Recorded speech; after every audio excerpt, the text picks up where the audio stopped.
Hey all, as you guys know, the month of September is already upon us, and that means National Ceiling Fan Day is quickly approaching. It is already the first week of September, and National Ceiling Fan Day is only 1.5 weeks away. I thought I'd do a ceiling fans in my house video, since the last video I did was a couple of years back, and I feel that it's time for me to show you guys, to update you guys on the ceiling fans I have in my house currently. So here are some ceiling fan motors that I have in storage. See if you guys can spot any interesting fans here.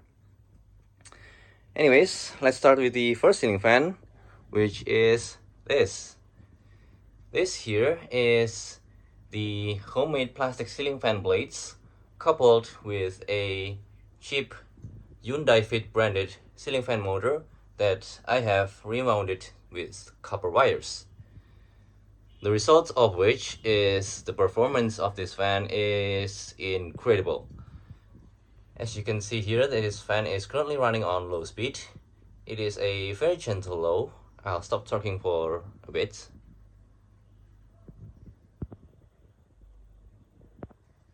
And you guys might also be able to hear that the bearings on this is a bit crunchy, which is interesting because they are basically brand new and I have hardly used this motor. I think some dirt might have gone inside the bearings from my renovation a few years ago.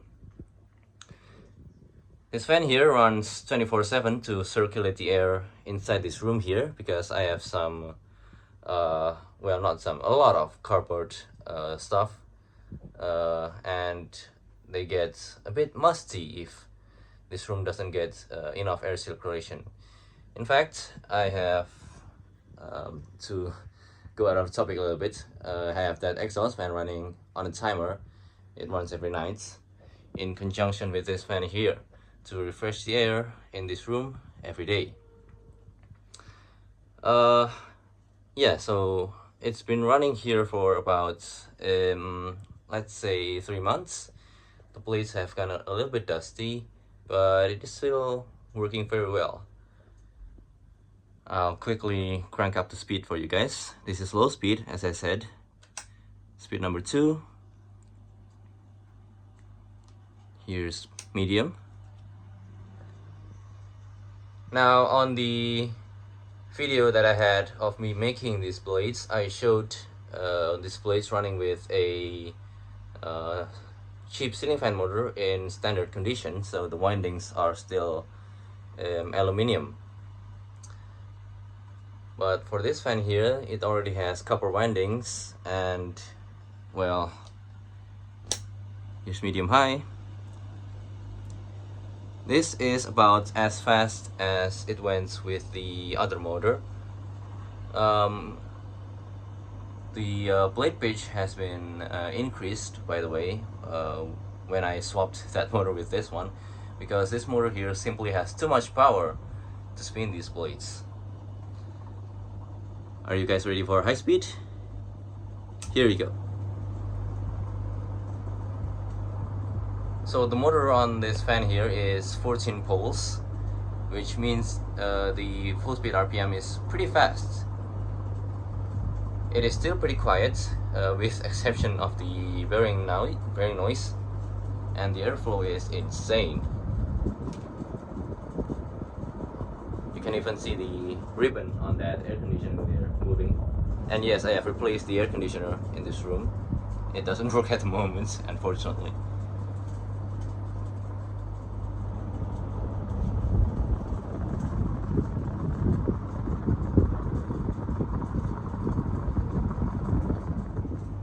Okay, I'll turn it back down to low speed. I'm pretty happy with this fan. So far the blades are still holding up very well. They have gone a bit droopy, but not by much. In fact, let me turn it off quickly for you. They are still in very good shape. I expected the blades to be very droopy by now, but as you can see there, they are still pretty straight, which is nice to see. Yeah, and the and the crunchy bearings there makes the motor stall out on low. Before we move on to the next fan, I want to ask you guys a question. I obtained this Veto 24-inch decorative ceiling fan last year from Pankaat. But unfortunately, because my video queue is insanely long, the demo video for this fan won't be up until next year or 2026. So, what I want to know is whether you guys want to see this fan on National Ceiling Fan Day this year, replacing that fan over there. Because otherwise, you have to wait at least 1.5 years for the demo video for this fan. So, comment down below if you guys want to see this fan on National Ceiling Fan Day 2025. Now we are in my main workshop where I have this 22-inch miniature DC industrial ceiling fan. It is still here and it is still used at times whenever I film ceiling fan videos just to have something interesting in the background to look at. On this area here, I have a DEMC 48-inch industrial ceiling fan from the 1980s. This is one of my most favorite industrial ceiling fans because, well, I grew up with one in elementary school. This fan here is the most powerful 48-inch industrial ceiling fan in my collection. Well, one that I did not make myself. I have made more powerful fans than this one, but in regards to mass-produced ceiling fans, this is the most powerful. Speaking of,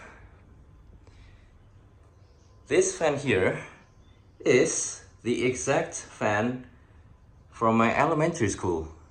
Yep, I managed to rescue the DEMC ceiling fan from my elementary school's first floor hall. The reason is this fan here had a broken wire. The capacitor lead rubbed on the motor and it shorted out, and the motor basically the power got cut off from it. And I found it in the nick of time before this fan got scrapped, and I replaced it with one of my national F560A1s. It's a bit hard to memorize small numbers for me. It's incredible to have the exact fan from my childhood. I actually rescued the SMC ceiling fan that was installed alongside this fan as well. Anyways, enough talking, I'll crank them both on high and show them to you guys. This fan here is about as powerful as I remembered it when I was in elementary school. And it still has that stain on the chrome nut on the center. It has a running mode as well. I think it is because the capacitor on this fan is a bit overrated. And here's the other fan. As you can see, it is running slightly slower because the capacitor on this one is of smaller value than what's on this one.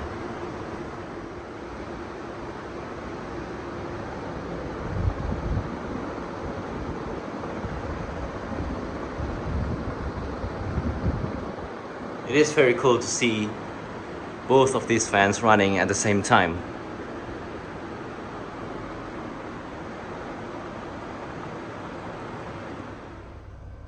Okay, so before I continue, I feel like I need to apologize first to Malaysian fan collectors for what I'm about to say, because I think it might be a bit offensive for them. Because here in this room I have this 60-inch KDK industrial ceiling fan. It was made in the 1980s in Malaysia. For some reason, Matsushita in Malaysia let their creations run wild, especially in regards to ceiling fans, because this fan here only existed in Malaysia. No country anywhere else in the world had this fan here sold officially. And yes, this is a 60-inch fan because apparently Malaysians love their fans to be 60-inch in diameter for some reason. Being a fan from the 1980s, the build quality on this thing is fantastic. The motor here on this fan, the upper shell is stamped steel, which is not surprising, but the lower part is cast aluminum, which took me by surprise. It is encased in that plastic cover, which looks a lot like a waffle maker, and it has some weird looking white blades. Those blades resemble ones that are commonly used by Sanyo for me because of the white trailing edge. But that profile on the blade tips over there resembles the current Matsushita. Yeah, this one here is quite weird. But it is very powerful though. Let me switch it on to medium. Unfortunately, the rubber bushing on the yoke up there is long gone, so the fan here rides on the steel brackets on the ceiling. And yes, the canopy has slid down because the screw is stripped, but I will fix that prior to National Ceiling Fan Day. So this is medium. It's already cranking out a ton of air. Not sure if you can hear it on the microphone over the noise from the air conditioner, but it is a beast of a fan. Let me crank it up to full speed quickly.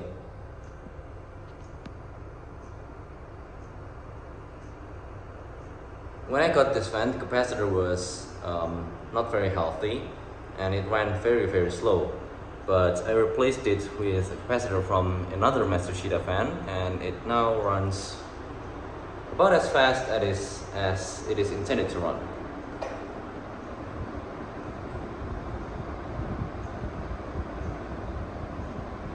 Yes, I am very happy to own this fan because I can't even speak right now. Simply because of how weird this fan is.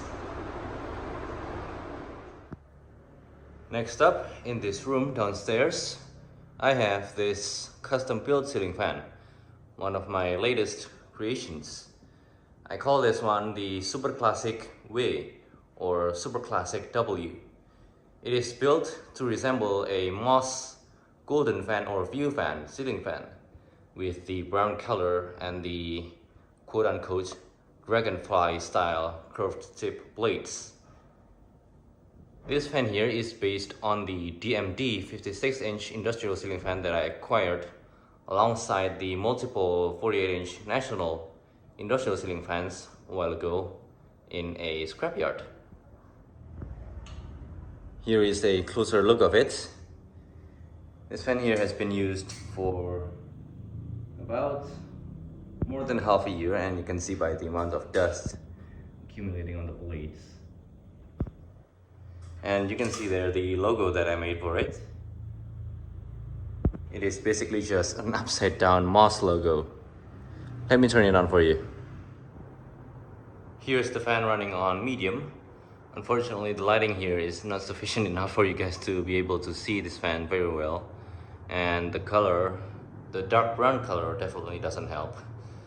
What's interesting about this fan is that the airflow characteristic is very unique. You cannot feel that much airflow coming from right underneath it, which is vastly different from my Crispo and my Super Klasik Globe ceiling fan that I had in this place last time. And the airflow from this fan basically just sticks on the floor. It's a bit weak, but it spreads out a lot. Whereas for the Crispo and the Super Klasik Globe 48-inch ceiling fans, they both project the air straight down. You can feel lots of air if you stand underneath them, which isn't the case with this one.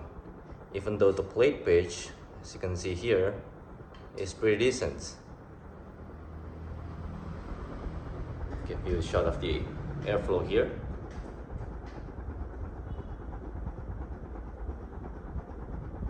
Again, this is on medium.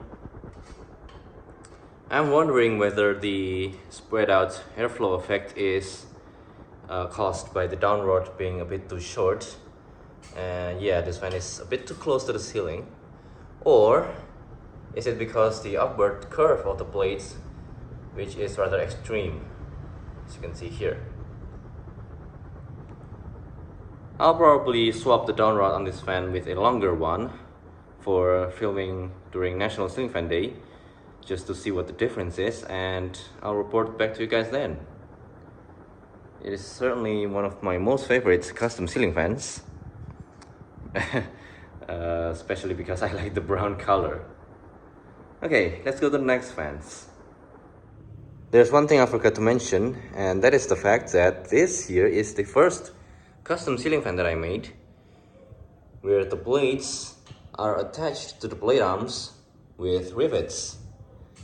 I've been using bolts and nuts for almost every custom ceiling fans that I made before this one, but I decided to try on rivets instead of, well, bolts and nuts, and I think it looks a lot more proper this way, don't you think?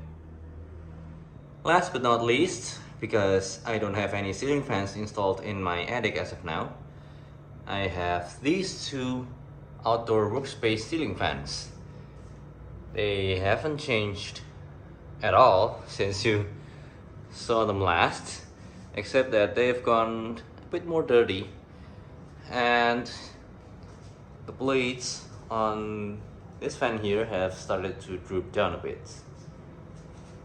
These two are my custom-made 50-inch ceiling fans, and they are the most powerful ceiling fans that A, I have made, and B, in my collection. They are still controlled with cheapo ceiling fan controls, and as you can see, they have gone quite yellow. I think the plastic which they use to make these controls isn't really rated to be exposed to sunlight. Regardless, let me switch them on for you. That custom built Arner there still spins a lot faster than this one, partly due to that fan having aluminium blades, and also the motor on that one is significantly stronger than what's on this fan here. Even so, these two fans are still very powerful. As you can see, the low speed on this fan is quite fast, a bit too fast for my liking, but it actually doesn't matter because the airflow from this fan doesn't really reach the floor. I think that is due to the open space right next to it and the contour of the blades, which doesn't really have a steep trailing edge that can push the air down like that fan has. But it's still a very powerful fan, and on calm nights, especially on calm nights, I can feel tons of air coming down from this fan. Okay, since this video is getting close to 20 minutes long, I'll crank the fans both to high and give you guys a close-up. As you can see, that custom built Arner there picks up speed instantly, whereas this one takes its sweet time to pick up speed. Again, I think it is due to the blades on that being steel, while on the Arner, those blades are aluminium. Here's a close-up view of the Arner before we get to the wind noise. The label out there unfortunately has seen better days. I think it's beaten down by sunlight and moisture from rain, but it is still very powerful.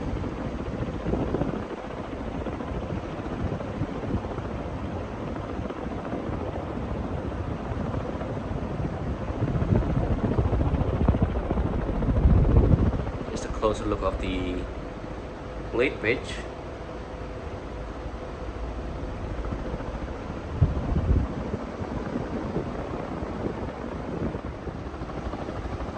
And here's a close-up view of the customized CKE. I think that center logo there says Fashion and Cool Max, which is words that I've never seen anywhere and is frankly quite ridiculous. But anyways,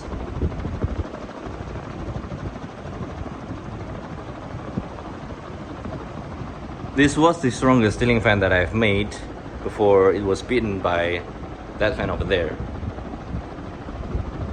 Here's the blade pitch.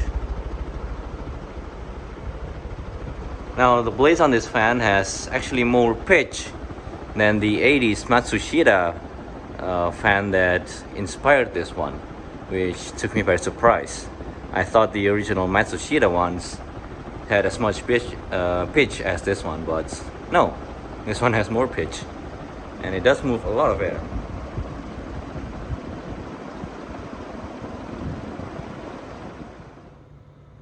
And that wraps up the ceiling fans in my house video for this year. Definitely let me know if you guys want to see the Veto in this year's National Ceiling Fan Day video.